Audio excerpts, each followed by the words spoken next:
Yeah. Running Back Nation, what is good? It is I, DJ Eastwood, Running Back Philly. No frauds, no fanboys, no intros. You know the drill. Hit the like button on the stream. That would be greatly appreciated. 84 people in here right now. Give me 84 likes on the stream. Bam. Thumbs up. Let's go. Shout out to everyone in the chat. It is official. James Harden takes less money and will sign a 2-year contract. We're going to get into that in a second. But first, this episode of Running Back Philly is brought to you by Manscaped.com. Now listen, do you got bush? Because you shouldn't. All right, in 2022. Let's say this. Let's say you're hanging out with a girl for the first time. You pull up to the front of your own house, and the bushes in front of your house haven't been trimmed for a year. Now she's going to say, man, this dude don't even take care of his own house. His house looks like trash. What's it look like on the inside? What's that say about him as a person? First impression is everything. So you trim your damn hedges out front of your house before you bring the girl over, right? Well, you should do the same thing with your body. You should get the Manscaped Performance Package, and you should trim your hedges because first impressions are everything, and the Lawnmower 4.0 can take care of that bush with skin-safe technology. A flashlight. Trim your hedges at nighttime when your neighbors are asleep. And it's very quiet. It's the best razor I've ever used. I use it all the time. Pause. Don't envision that, but I do. It's wonderful. Manscaped.com. Get free shipping, 20% off. Promo code NOINTRO20. And Manscaped wanted me to tell you this specifically, if you need help in this department. When you trim the hedges, the tree stands taller.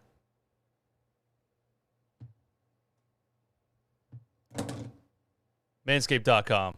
20% off free shipping. Promo code NOINTRO20. Also, they sent me a free pair of boxer briefs, and I want to let you guys know they're the best briefs I've ever worn in my damn life. You got chafing issues. You got sweaty. Just listen. Try the Manscaped boxer briefs. I'm telling you right now. Keeps you in place all day. Keeps you nice and dry. You got nothing sticking to your leg.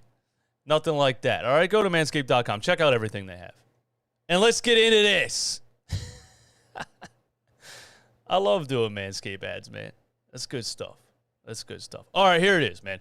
James Harden takes a $15 million pay cut. It was announced by Shams a couple of days ago. What was it, Friday?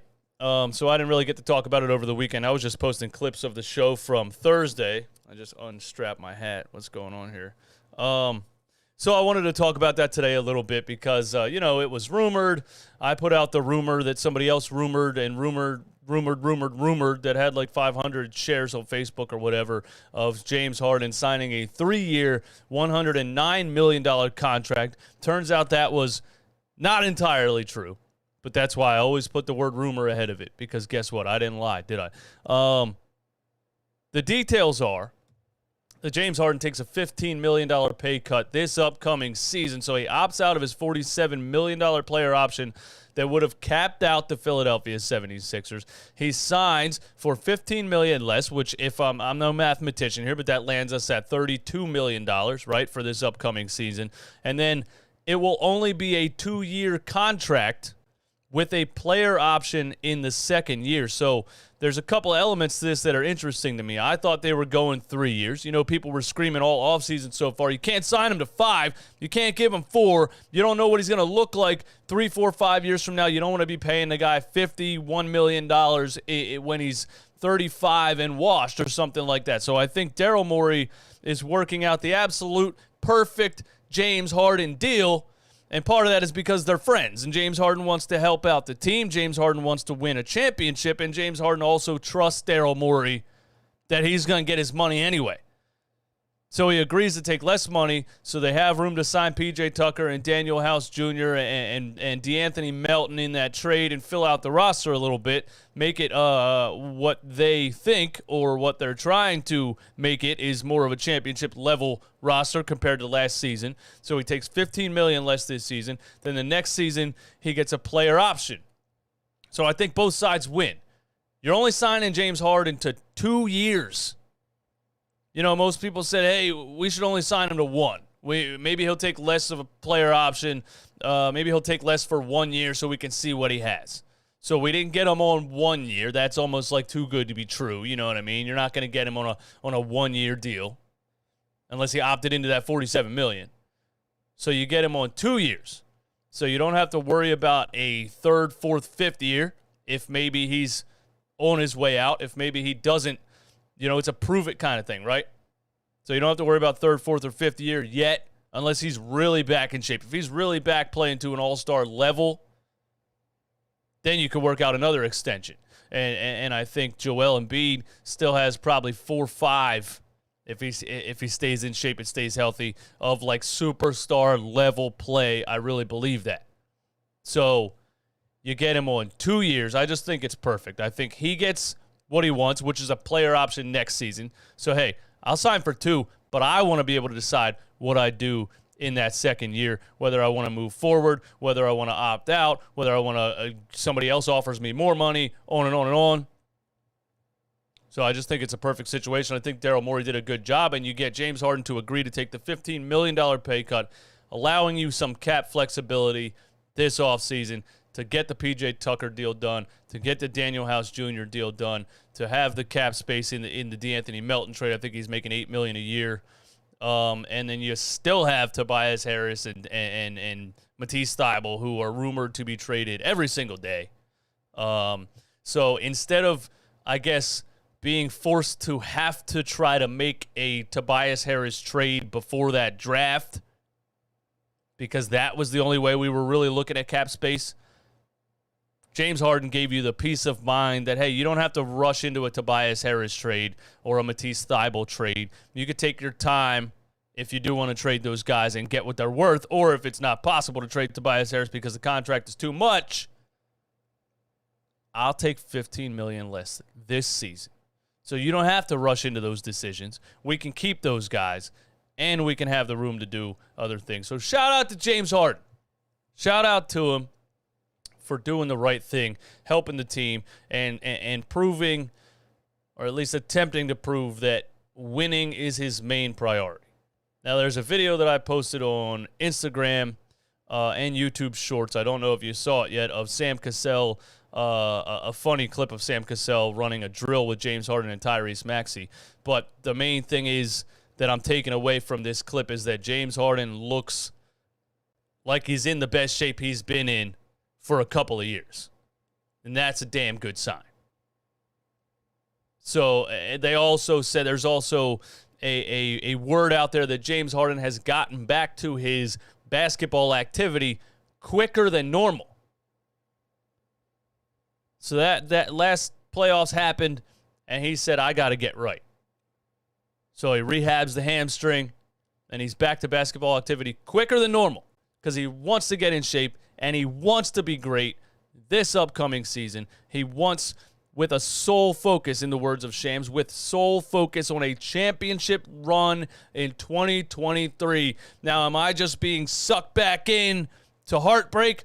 Probably, because that's what Philly sports does. That's what we do to ourselves as Philly sports fans. Every time the season ends, I'm done. Sell the team. This ain't worth it. They're never going to do squat. And then a couple months later, they bring us right back so Josh Harris can keep making a profit. But it is what it is. They got me again. I'm sorry. All I needed was Shams to say this for me to believe the Philadelphia 76ers are making a championship run in 2023. Eastwood is back. We're back.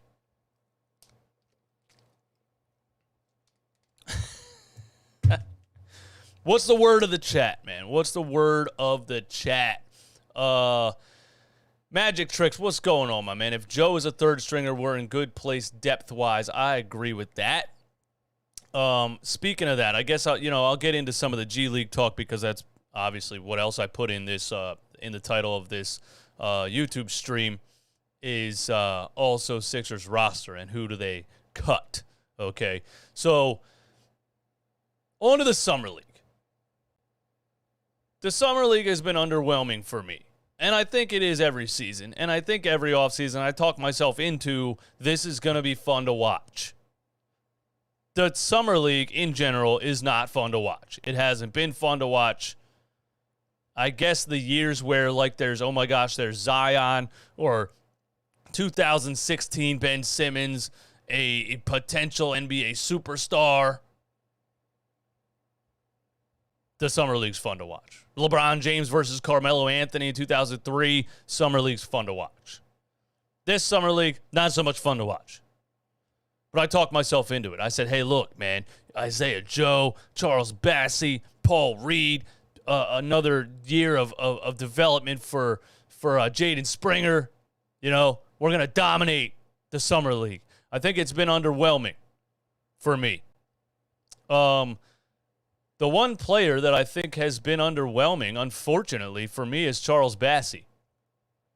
Now, I still think Charles Bassey should get rotational minutes at the backup center position, and I'm going to tell you pretty much why, or you already know why. I think Paul Reed should get rotational minutes at the backup center position. I don't think there should be any signing a veteran, Paul Millsap or DeAndre Jordan, or trading for or overpaying DeAndre Drummond. I guess he already took money. Where did he go? Chicago? I don't even know where he went. I can't keep up with the NBA offseason. But I just thought, listen, with Charles Bassey averaging 30 points and 5 blocks in the G League last year, 28 points, 12 rebounds, and 5 blocks, something crazy like that, had 30-point, 20-rebound games, was absolutely dominant, absolutely a man amongst children in the G League last season. I just thought we would come out here and see a Charles Bassey display. You know, I thought I was going to see Charles Bassey out here getting the ball several times a game in the post, turnaround jump shots, hook shots, more than like 1 3-point attempt in the entire Summer League. I think he's attempted 2 3-pointers in the entire Summer League so far. So I was just mistaken. People saying he never gets the ball. Maybe he never gets the ball. I don't know. I don't really see much of an offensive game plan when I watch these Summer League games, so that could be it too. But I'm underwhelmed with what I'm seeing from Charles Bassey. Just the fact that I thought I was going to see him dominate the Summer League, and he's not. And then it comes back to me like, well, maybe that's why he was a late second-round pick. You know what I mean? NBA body. Looks like an NBA player, has NBA athleticism, but can he actually contribute on a nightly basis for an NBA team? I don't know. But I do know he's probably our best option at backup center right now. He had a block last night posted right here by the Sixers Twitter page, NBA Twitter page. A massive block right here for Charles Bassey. And, you know, you would like to see this at the backup center position. You weren't going to see this kind of defense from Paul Millsap last year or DeAndre Jordan. My goodness. That's an angry block right there. You weren't going to see that from those old guys Doc Rivers was playing last season. So that's a good sign for Charles Bassey. That's a good sign for the Sixers' backup center position is somebody being able to play a little bit of defense, you know. And he hit a 3 last night too. So he's 1 for 2 from 3 in the Summer League. Do I have the clip of him shooting a 3-pointer? Yeah, here it is. You know, you haven't really seen Charles Bassey shoot many 3-pointers in the NBA in general, in the G League, in the Summer League, in his limited minutes on the floor last season. So to see him just do a little pick and pop right here and, you know, hit a wide open 3-pointer. Good looking stroke. Confident. Follow through. Elevation. Square. That's a pretty good form jump shot for a guy like Charles Bassey, you know? I'm pretty impressed with that. And, hey, look, if he continues to do things like that and becomes more of a stretch 5, he could probably work his way and see, you know, more NBA minutes. But, yeah, that's all I really got on Charles Bassey. I just was a little bit underwhelmed watching this summer league so far. And that's all me. That's all me for thinking a late second-round pick was going to be some kind of stud out here dropping 40 points, dunking on people's heads and things like that in the summer league. I mean, it is what it is. These guys are late second-round picks. They're fighting for backup center minutes. They're fighting for 5 to 10 minutes on the NBA floor together, and that's the reason. That's the reason they were drafted where they are, and that's the reason they are where they are. But, I think Charles Bassey has a lot of potential. At maybe more center potential than Paul Reed, depending on the lineups. If you want to go small, Paul Reed has a lot of energy, rebound guy, things like that. Not a whole lot of offensive basketball skill or talent. Charles Bassey is the more offensively skilled and talented player. Just depends on lineups. It'll be interesting to see what Doc Rivers does. Of course, I posted the clip of myself and RB discussing Daryl Morey is basically forcing Doc Rivers to play the young guys. He's literally forcing him. He's saying, I'm not going to sign a veteran center. I'm not going to sign Paul Millsap. I'm not going to sign DeAndre Jordan. I'm going to force you to play Paul Reed and Charles Bassey because I drafted them and they can ball a little bit, give them 10 minutes on the floor, Doc, or we're going to have some issues. And I wouldn't be shocked at all if in the near future there are disagreements. There's already rumors swirling that opinions are not aligned on the backup center position as far as Doc Rivers' opinion versus Daryl Morey's opinion. Don't forget, these guys did not choose each other. They were hired separately. So it'll be interesting, man. I wouldn't be shocked if old Doc Rivers absolutely refuses to do what Daryl Morey thinks he should be doing, and they have a little bit of disagreements and some rifts. And, hey, maybe we trade Doc Rivers for a pack of Skittles, Maybe we trade him to Milwaukee. Maybe we trade him to New Orleans for some good barbecue. A bowl of gumbo, Who knows, man? Magic Tricks, what's up, man? Thanks for the super chat. Thanks for supporting the channel, as always. By the way, shout out to David Moulin, the most recent member of the channel. Shout out to Ant C, most recent subscriber. Shout out to Seth Rowe with the highest super chat of the month at $20. Thank you, Seth Rowe. Magic Tricks says, give a realistic Harden stat expectation for 2022-2023. Man, I don't know, bro. Why are you going to do this to me? Because, he looks like he's in good shape. I want to believe that he is working hard to get back to what he... You know what? I do believe that.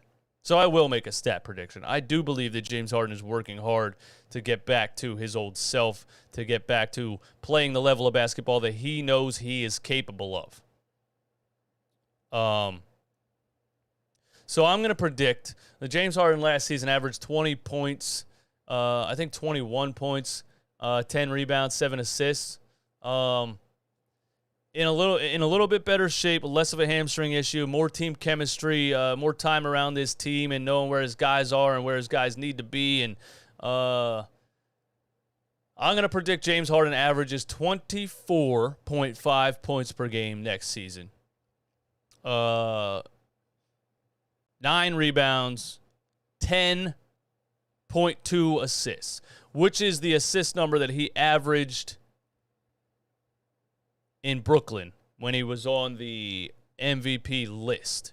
He was averaging 10.2 assists per game, which is a crazy number and when you really think about it. And I think he can do that with the Sixers, passing the ball to Maxey and D'Anthony Melton coming off the bench, and Daniel House out there on the wing, P.J. Tucker in the corner, being that corner three-point specialist that he is, and dumping the ball down to Joel Embiid. I think James Harden's one of the best, probably the best entry pass guy that Joel Embiid has ever had on his team. When you watch Joel get a one-on-one and you see Korkmaz with the ball and he just stand, I don't know what to do. I can't get it there. I can't get it there. You see Tobias Harris throw the ball to the defense. You see Tyrese Maxey trying to reach around over here. I can't. James Harden just lob over the top, right in the basket, right where it needs to be. Joel catches the ball, turns, and dunks it. He makes it look so easy. He's so good at putting the ball right where it needs to be. That's why he averaged 10.2 assists per game in Brooklyn. and I think he'll be over 10 assists per game this upcoming season. So I'm going with 24.5, 9 rebounds, and 10.2 assists per game for James Harden this upcoming season. Thank you, Magic Tricks, for that question. Sean Quigg, what's going on, my man? Thank you for the super chat. I am not sure how close Sam was to getting the Utah job, but I wonder if he knows that he may be the coach very soon. He would fit great. Yeah, Sam Cassell's awesome. And that clip that I posted on Facebook and Instagram of him running the drill with James Harden had me cracking up because he's old school. He keeps it a buck. And what I really liked about the clip was, they're running it. For those who haven't seen the clip, I didn't bring it up here, but they're running a shooting drill where Sam's explaining to James Harden and Tyrese Maxey how the drill works. He's saying something like, you start at 7 points, you shoot a mid-range jump shot, you make it, the goes down, first one to 0 wins or something like that, right? And he says, you miss it, you get your rebound, you put your rebound up, you lay it in, now it goes up a point. And James turns to him and he's like, why does it go up one if I made the layup? And Sam looks at him and says, because you missed, motherfucker. Sounded like Samuel L. Jackson, bro. Straight up said that. And Harden's like, but if I get my rebound in, he says, follow your shot. Fuck you talking about? So I loved it. I loved that Sam was just like, I don't care who you are. I don't care if you're a $200 million player. I don't care if you were a superstar for 10 straight seasons. Follow your shot. Practice the fundamentals. Nobody's above this. So it was cool. Sam Cassell just keeps it real. You don't ever see clips of Doc Rivers out there working with these guys. You know what I mean? So let's skip all the BS. Just fire Doc right now. Promote Sam Cassell, and let's get it done. Let's move on with it, man. The Sixers know what's up. The Sixers know exactly what's up.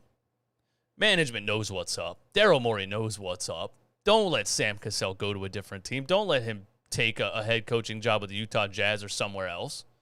They know what's up. They're probably telling him, Sam, don't worry. Just hang out, man. We got you. If they do let him walk, I really think that'd be a big-time mistake because Sam Cassell is probably going to be a really good NBA head coach for a long time if I had to predict it. What else we got, man? Shout out to everyone in here. 193 people still here on a Monday, lunchtime live. All right, so who do the Sixers cut? That's where we're at next. All right, because, look, you got I wanted to also cover this. Jaden Springer was 3 for 12 last night, and Trevelyan Queen was 3 for 13. So horrendous shooting nights in the Summer League for two players that are trying to make roster spots. So not a very good performance from basically anybody last night in the Summer League. I think Charles Bassey finished with 10 points and 9 rebounds or something like meh. You know what I mean? So you get 15 roster spots, and you get two-way contracts. As of right now, Julian Champagne and Charlie Brown Jr. are the two-way contracts for the 76ers. I guess it's hard to really tell who will be the two-way contracts when the season starts. But, just looking at the roster here, trying to imagine who doesn't make the cut. How many players are on this list here? 1, 2, 3, 4, 5, 6, 7, 8, 9, 10, 11, 12, 13, 14, 15, 16, 17, 18, 19, 20. So we got 20 players listed right here because teams can keep 20 players on their active roster all off season for the Summer League, for training purposes, for training camp, on and on and on. And obviously we'll talk about potential cuts as we get closer to that. But just looking at these 20 players right here, and you got to get it down to 17 with 15 roster spots and two-way contracts. So that leaves 3 players on this list that are going to get cut. I guess it would be easiest to just look at the 3 players that don't have NBA photos and say those guys aren't going to make it. But just for fun, let's say Michael Foster Jr., who the Sixers just signed to a 10-game, I forget what it's called, some kind of 10-day thing for the offseason. So let's say he makes it just for fun, okay? Julian Champagne is on the two-way contract So that means outside of those guys, we still got to cut 3 players, all right? Who would get the cut? Who would you guys vote on between, let's say, now Furkan Korkmaz is under contract, unfortunately, so I wouldn't see them cutting him, even though I would throw a damn party. I would throw a parade. I would actually throw a celebration if the Sixers cut Furkan Korkmaz. I'm so tired of seeing this guy on the roster contribute absolutely nothing to the team and then post his dumb, stupid, annoying social media content acting like a superstar NBA player. I don't want to rant about Furkan Korkmaz, but they're not going to cut him because he's under contract. Trevelin Queen signed a 2-year contract just a couple of weeks ago. So really, outside of that, the guys that have the potential of getting cut would be Charlie Brown Jr., Isiah Joe, and, I mean, Jaden Springer has his rookie deal, but I guess they could cut Jaden Springer. I think Paul Reed and Charles Bassey are locks because you need that backup center position. George Niang, unfortunately, is under contract. So let's just say for fun, it's between Jaden Springer, Charlie Brown Jr., and Isiah Joe. Who do you got? Who do you cut? Well, I guess you need to cut 3 players, right? So let's pick 4 so we can choose which one gets cut. Charlie Brown Jr., Isiah Joe, Jaden Springer. That puts you at 17 with 2-way contracts. Aminu Muhammad, I don't know who the hell that is. Who you cut out of those 4? All right, Aminu Muhammad gets cut. We don't know who that is. Who do you cut out of Charlie Brown Jr., Isiah Joe, and Jaden Springer? Charlie Brown Jr.? I've seen people hyping up Charlie Brown Jr. recently, and I'm like, good. God, somebody left a comment on one of my YouTube videos, I think yesterday, that said, I'm also very high on Charlie Brown Jr., and I was like, ugh, what? My man said, Kevin Every says Charlie Brown Jr. and Springer. Yeah, it's unfortunate for Jaden Springer, man. Like, drafted at 18. It's, you know, I had the conversation with RB the other day. You can't cut Isiah Joe. Yeah, he has another year under his belt. I don't know. I didn't look deep into the contracts and things like that. We're just doing this for fun, RJ. Stop being a party pooper. I'm just kidding. Charlie Brown Jr. would probably get the cut out of those. Like that's a pretty obvious one, I think. Not really showing any type of NBA potential. 6'6", 199. That's very undersized for a wing anyway. Not a very good shooter. Kind of shoots the ball beside his head. But you know what? Every time I see Charlie Brown Jr., I'm like, shout out to him for being here. Shout out to him for working hard enough and just having the heart and the drive and the dedication and the hustle to even be here with his obvious lack of talent. You know what I'm saying? Then you got Jaden Springer who's kind of the opposite, who was drafted in the first round, who's making $2 million a year just off of that rookie contract and had some, I guess, potential as far as, maybe in the future. And I had the conversation with RB last Thursday about Jaden Springer because I see his athleticism, I see his finishing ability, but I think RB put it into perspective for me that, at 6'4", he would need to be a really good shooter to be a, NBA player with some kind of longevity. And I just don't see Jaden Springer being a shooter. He doesn't really shoot as, an instinct. His instinct is to take the ball, pump fake, drive hard, and try to jump really high and use his body to finish at the rim.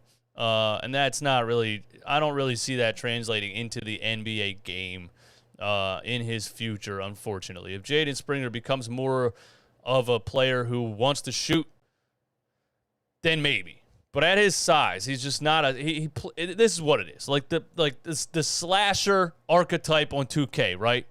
What size do you make a prototypical slasher? You make him 6'7", 6'8", 240. That's a slasher, right? A Jaylen Brown, Jason Tatum size player. And those two are shooters also. But if you were going to just make a slasher, which is what Jaden Springer plays like, he would have to be a lot bigger.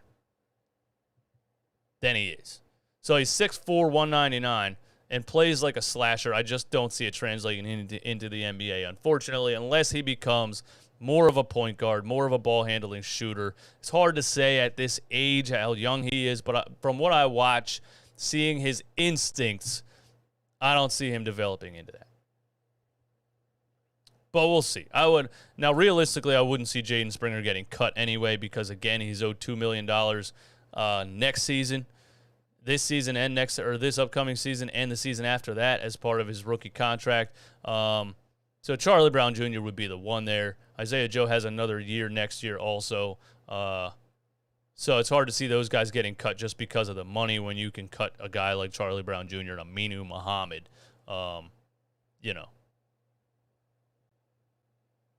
if you get it down to 15, and then I think your two-way players would probably be Trevelin Queen and Jaden Springer, or Isiah Joe and Jaden Springer, and maybe Trevelin Queen is on the active roster. I think Trevelin Queen, out of these two, has more NBA experience and is a little bit more proven to be able to contribute on the NBA level. So I think I'd put Trevelin Queen in the active roster, maybe Isiah Joe and Jaden Springer in the two-way contracts. I'm just doing this off the top of my head, by the way. I know there's going to be people in the chat that are cap specialists and NBA contract nerds. They're like, well, you can't do that because he signed this contract. Yeah, it's Monday at noon in the offseason. I'm just talking just to talk. Let's go over a couple more things. The Sixers signed Michael Foster Jr., and I have an opinion on him because you know what I mean? I'm just about Michael Foster Jr. Undrafted rookie, but my quick opinion on Michael Foster Jr. is that he's also undersized for the position that he plays. So he's 6'7", 227, and he basically plays the power forward. And here's the quick truth about the NBA. You pretty much can't play the power forward at 6'7" unless you're Dennis Rodman. I mean, you could play the power forward at 6'7". Paul Reed's 6'9", and is an undersized power forward. And you got to be stretched. You got to be a stretch. You got to be a three-point shooter really to play the power forward in the NBA. And I don't see that from Paul Reed or from Michael Foster Jr. But at 6'7", he plays really a lot around the basket. All of his highlights, especially in high school and his G League stuff so far, is him getting buckets around the basket against lesser competition. So sadly, my first opinion on Michael Foster Jr. is that I wouldn't expect to see him in the NBA. Straight up. I just don't think he has enough skill at 6'7". Like, if you look at someone like Jason Tatum, that dude's 6'8", almost 6'9", and is a shooting guard, basically. So 6'7" power forward, I'm probably not going to look for in the NBA. But, hey, if Michael Foster Jr. one day becomes something, I'll sit up here and say I was wrong. But, I mean, you're really only going to succeed at that size if you're Draymond Green. You know what I mean? Can he contribute off the bench? Maybe somewhere else, but I don't see it with Charles Bassey and Paul Reed being here. So, but that's news, I guess. The Sixers signed Michael Foster Jr., and it's like a 10-day thing. So there's that. Does anyone care? Does anyone care about signing Michael Foster Jr.? I don't really care, honestly. I just thought I should say it because I guess it's news. 242 people still in here. What's up? What's up, everybody? Thanks for being here. Hit the like button. Give me 242 likes. Not going to be up here for very much longer. Not a whole lot to talk about. Not going to lie to you. But thanks for hanging out.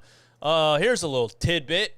Our boy Ben Simmons has the nerve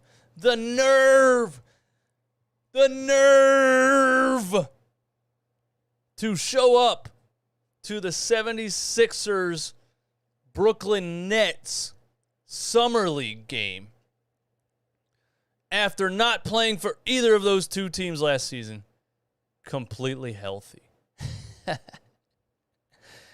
You got to admire. You got to admire the gall of this dude. You got to admire the absolute sheer bubble that this guy lives in. I got to admit, man. I got to admit. He just absolutely does not care what anybody thinks.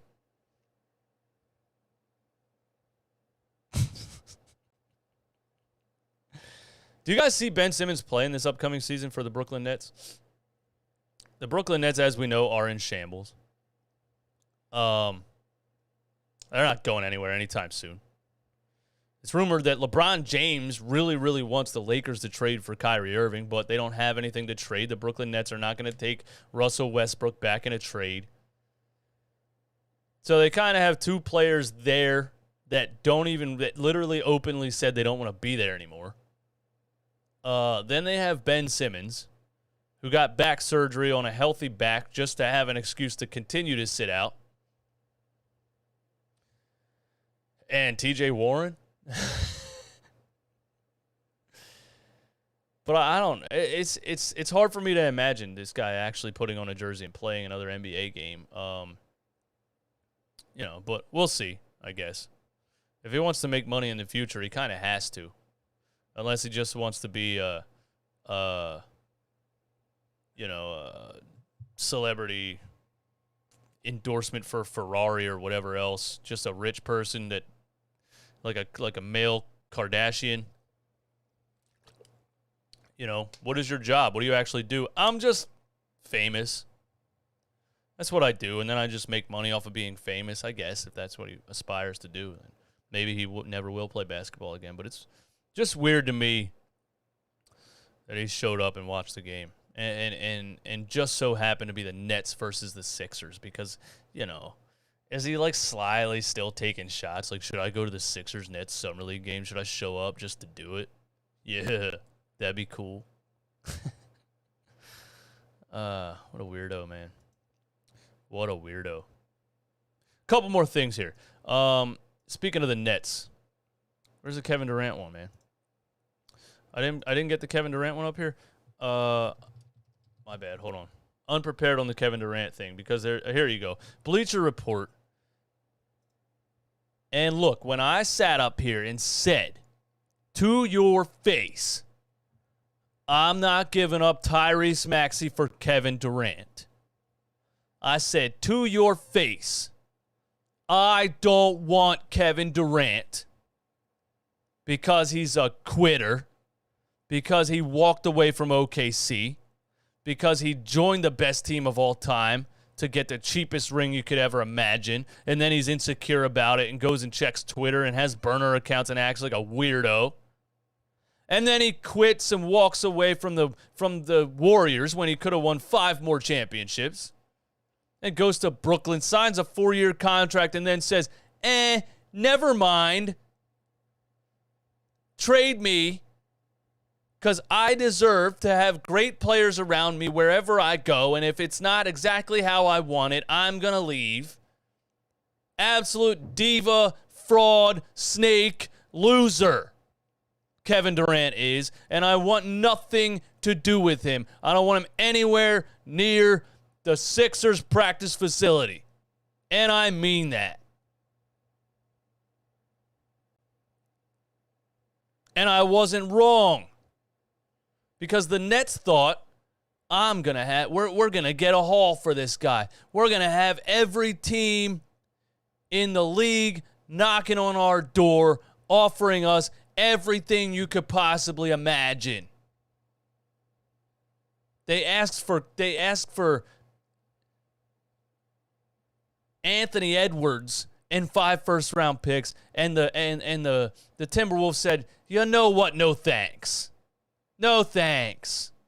Because I'm not going to give up my future for a guy that might come here and say to me what he just said to you. I quit. So no thanks.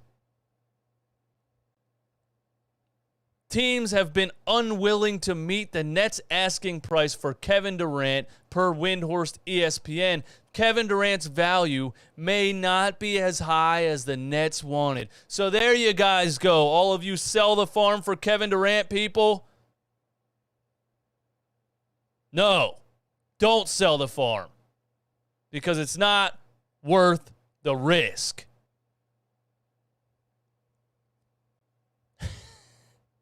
I just wanted to come up here and say I was right.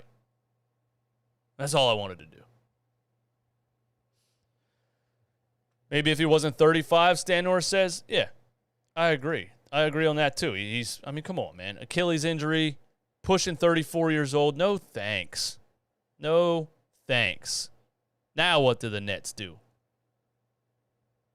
Do they trade him anyway, or do they keep him? Because you're not getting a young stud like Anthony Edwards or Tyrese Maxey and 5 first-round picks. Are you kidding me? They asked for Karl Anthony Towns also? That makes no sense. That doesn't make sense for the first reason because Kevin Durant only wants to go to a team that has great players on it. Guess what, Kevin? I think you're smart enough to know that you're going to have to give up your good players to get Kevin Durant. So wherever you go, they're going to have to trade their good players to get you. So how are you going to get there? How are you going to go to a team with good players on it? It doesn't make sense. They're going to have to give up their good players to get you in a trade. So you're not happy with the team you're on right now. Anywhere you go is going to have to gut their roster for the Nets to even trade you there, so that team's going to be bad also. So joke's on you, Kevin Durant. You joined the best team of all time. You didn't get along with Draymond Green. You walked away from that situation, and now you're screwed.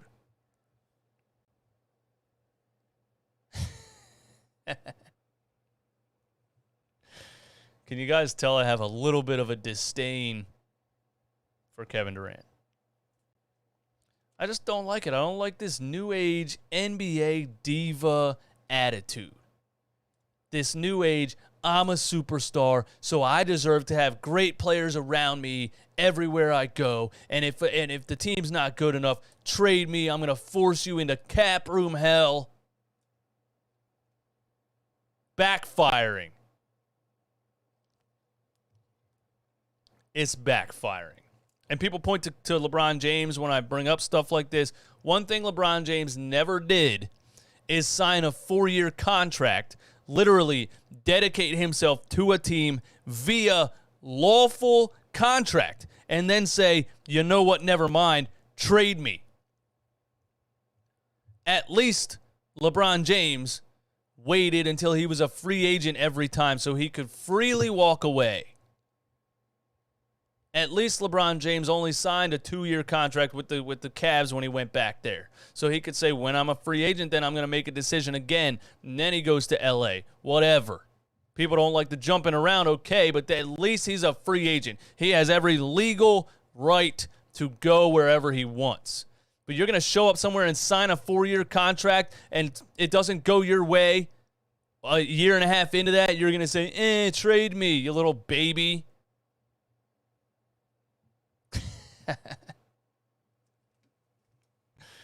Get Kevin Durant up out of here. Then you got a scrub like Ben Simmons on your team, too, who thinks he's as good as somebody like Kevin Durant and can request a trade without even, like, bro, you're not even good. Give us a break, man. Bradley Beal had an interesting comment the other day because he signed a 5-year, $257 million contract. That's just off the top of my head, if I remember correctly. And, you know, Bradley Beal and Damian Lillard, it's becoming quite obvious that they are choosing a lot of money over potentially going somewhere and winning.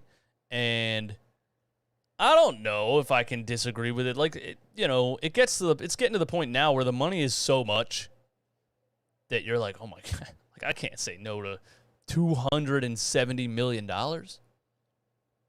Can I really say no to that? But I don't know. Maybe, I also as a professional athlete, as somebody who's been an athlete your whole life, a competitor your whole life, The only reason you play a sport is because you want to win. You know what I mean? I don't even like losing meaningless games down the street at the park. I get angry.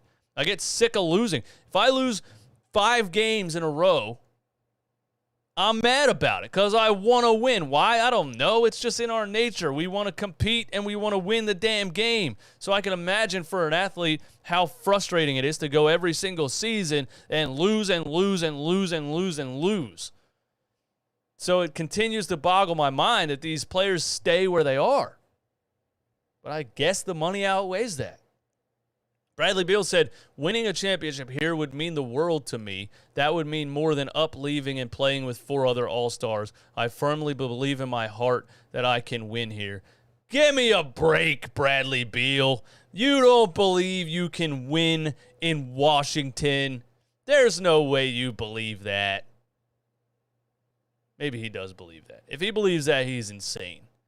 Because the Washington Wizards haven't shown signs of even coming close to being a winning team in the past his Bradley Beal's entire career so far. They haven't put anything around you. You don't believe you can win there? Knock it off. You took the $260 million. That's what you did. And I don't hate you for it. I'm just saying don't lie to me. But he does take shots at some NBA players here. That would mean more to me than leaving and playing with 4 other All-Stars. A little shot at super team building, a little shot at LeBron James there, a little shot at Kevin Durant, a little shot at players that become free agents and try to go join, other superstars. James Harden, Kyrie Irving, little shots there by Bradley Beal, But are they sitting here like, ooh, okay. Okay, Bradley Beal. Man, I wish I was like you. I wish I stuck around and lost for the rest of my career. Riaz, man, thank you for the super chat. Do you want to see us sign Harrell as Embiid's backup? I love the show. I like Montrezl Harrell, but I don't see that happening. I don't see the Sixers spending money on a backup center, a veteran backup center at this time. I see Doc Rivers being forced to play Paul Reed and Charles Bassey at the backup center position. And Montrezl Harrell's age and his skill set, to be quite honest with you, I don't think Montrezl Harrell was very much better than Paul Reed. I think they kind of have similar skill sets. I didn't look up his size and weight, but they kind of look like the same type of player. Just a hustle guy, just an energy guy, just a guy that's going to go out there and fly around and get rebounds and block shots and finish at the rim and things like that. So I don't think there would be much of a benefit to signing Montrezl Harrell when you have a guy like Paul Reed sitting on the bench who's young, athletic, out-hustles everybody, is a rebounding machine. So no, I think you should play Paul Reed and Charles Bassey. That's what I think you should do based on the lineups. You want to go small, you play Paul Reed at the backup center. You want to go big, you play Charles Bassey. If you need to guard like a Jokic or somebody like that. By the way, Charles Bassey has done that. But no, I don't think you sign Montrezl Harrell. But if they do, they do. I don't know. Click said the Charlotte Hornets turned into a trap house. Oh, Montrez. Oh yeah, Montrez got arrested for like 3 pounds of weed, right? Yeah, he's not even going to be in the NBA. Yeah, he had 3 pounds of weed in his car. And look, I'm not judging by appearance, but I would say Montrezl Harrell likes to enjoy a natural flower from time to time, but why the hell you have 3 pounds of it? That I don't know. I don't think you smoke 3 pounds. But yeah. And your boy Miles Bridges too. He gone. And I had a comment on Miles Bridges the other day, because he's an idiot. And here's how you know Miles Bridges is an idiot. Go listen to his music. You guys listen to Miles Bridges' music? I said this on Twitter, and some kids were replying, what do you mean his music is fire? A multi-million-dollar NBA player rapping about guns and drugs? You're an idiot. Give me a break. Miles Bridges, you're not a gangster. You're not a drug dealer. You're not riding around with the Glock on your lap. shooting at the ops. Shut up. You sound stupid. And now he gets arrested for felony aggravated assault on his girlfriend. You loser. Have fun in jail. Your music sucks.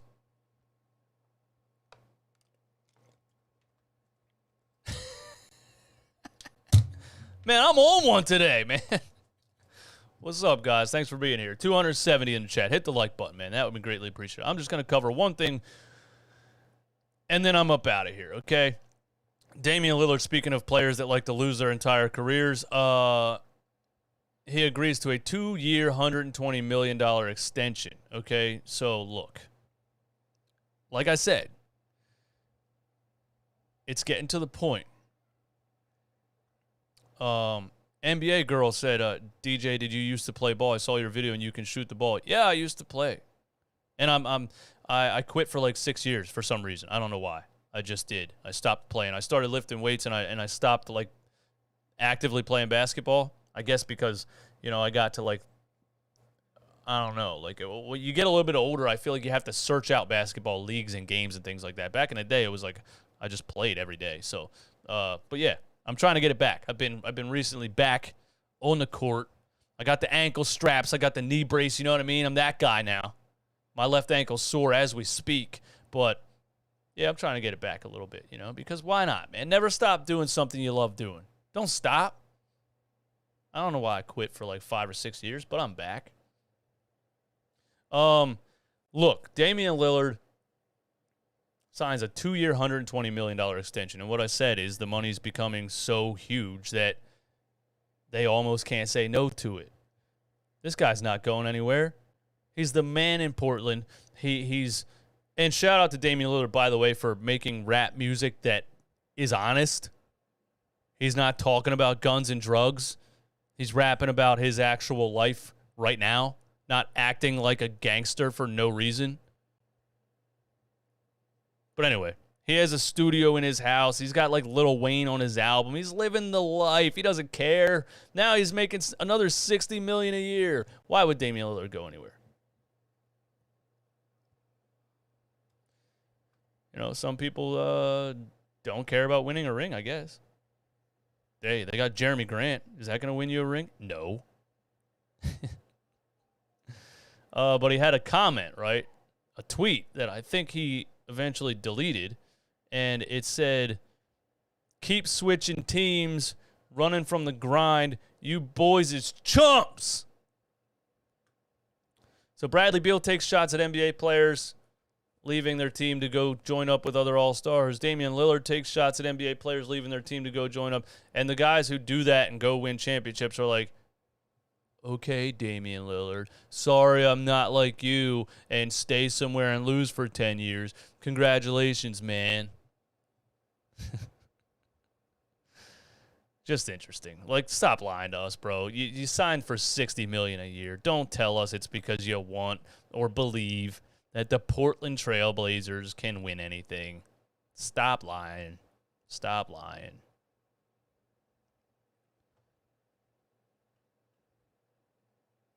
Anyway, that's all I got. Thank you guys for hanging out with me today, man. Lunchtime Live, Run It Back Philly. No frauds, no fanboys, no intros. Go to manscaped.com. Get the performance package. That includes the Lawnmower 4.0 to trim your hedges. When you trim the hedges, the tree stands taller. Remember that. The hedge trimmer. That's a nose hair trimmer. What are you guys walking around out here with nose hairs sticking out, man? Come on, man. Come on. Then you got your crop preserver. That's deodorant for your boys. It's hot out there. You know why you should use that. Don't be stupid. Crop reviver. Long day. You're hanging out with somebody. Huh? Girl, guy, whatever you're into. Something starts going down. Huh? You run in the bathroom, you grab a little bit of this. A little bit of crop reviver, okay? Because you don't want to stank down there. We're trying to help you boys out here, man. That's what we're doing over at Manscaped.com. Go to Manscaped.com. Get 20% off and free shipping. Promo code NOINTRO. I'm out. Peace. NBA girl, thanks for that. Maybe you'll see me on a Manscaped commercial sometime. I don't know.